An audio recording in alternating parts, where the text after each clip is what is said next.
Pero kanina kasi parang kahit lagi niyang ginagawa yan, kanina naramdaman namin yung intense, parang naramdaman namin yung nandun pa rin yung feeling. Ikaw mismo, nung kinantahan ka niya, anong pakiramdam parang? You know, Martin is good when it comes to, I think specialty niya yan, when it comes to changing the lyrics for the moment. He makes it funny, he makes it sad.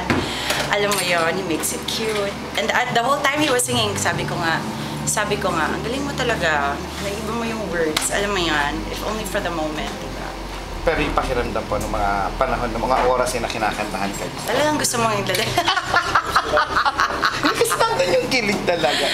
Iba kasi I think people will always be kilig, diba? I think our audience will always be kilig.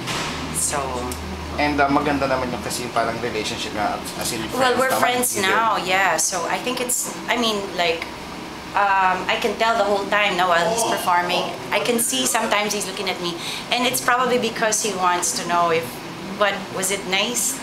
Lalo na nung part na sumasayaw siya, di ba? So because he knows, you know, even when we perform together, hindi naman yun sumasayaw. So parang, parati yun, pag ganon, he gets conscious, that's why he will always look at me or something. Isa possibility ba na parang since nakita mo na yung mga breaths, so nag-perform kanina, tapos si Martin kumakanta, ikaw kumakanta din. May possibility na magkaroon ng concert na kayong buong family as in? We kind of did that already, yung isang concert namin ni Martin.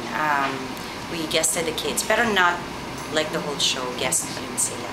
It's always a nice added touch, especially when you're really proud of your kids. Syempre, kagaya namin, super proud kami sa mga anak natin. So, any more project pa na dadating or concert na meron ka for this year? in the future. Right now, I'm actually doing other things, so. Please muna.